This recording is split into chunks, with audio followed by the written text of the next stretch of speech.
Assalamualaikum warahmatullahi wabarakatuh. Perkenalkan, nama saya Nailu Rizkiatul Mukmisoh. Saya mewakili kelompok 6 yang anggotanya terdiri dari Hayi Sibi Mubarok, Rapi Ripkianto, Ripat Kurnia Maulana, dan Rizka Pionita. Saya di sini akan membahas materi tentang bab 6, yaitu kebutuhan bandwidth dalam jaringan. Mengenal bandwidth dan throughput. 1. Bandwidth dalam jaringan.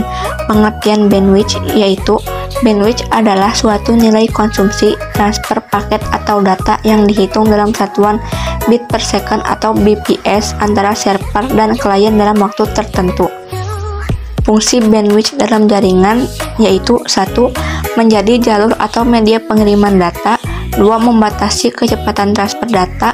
3. Membatasi jumlah data yang ditransfer. Bandwidth dibedakan menjadi dua jenis, yaitu bandwidth analog dan bandwidth digital.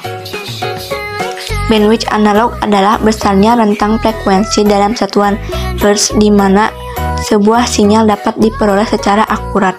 Bandwidth digital adalah jumlah atau volume data yang dapat dikirimkan melalui sebuah saluran komunikasi dalam satuan bit per second tanpa distorsi.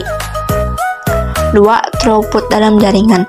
Throughput adalah kecepatan atau rate transfer data efektif yang diukur dalam satuan bit per second.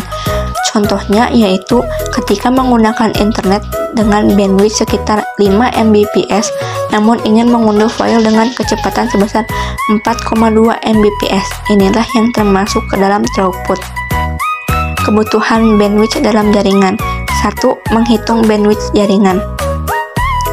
Bandwidth merupakan elemen topologi jaringan yang biasanya paling dioptimalkan dalam pengkonfigurasiannya. Bandwidth mengacu pada rate yang didukung oleh koneksi jaringan yang saling terhubung. Parameter yang digunakan untuk menentukan penggunaan bandwidth dalam jaringan yaitu A. Jumlah PC klien pada masing-masing distrik atau topologi. B. Batas bandwidth yang digunakan. C. Aplikasi-aplikasi yang digunakan dan performa SLA pada aplikasi tersebut. 2. Keberagaman kebutuhan bandwidth dalam jaringan. Keberagaman kebutuhan bandwidth ditentukan berdasarkan layanan yang digunakan oleh user. User yang sedang mengakses YouTube akan memiliki kebutuhan bandwidth yang berbeda dengan user yang hanya mengakses website. 3. Manajemen bandwidth dalam jaringan. Manajemen bandwidth adalah teknik manajemen trafik jaringan komputer untuk mengatur besarnya bandwidth sesuai dengan yang diinginkan.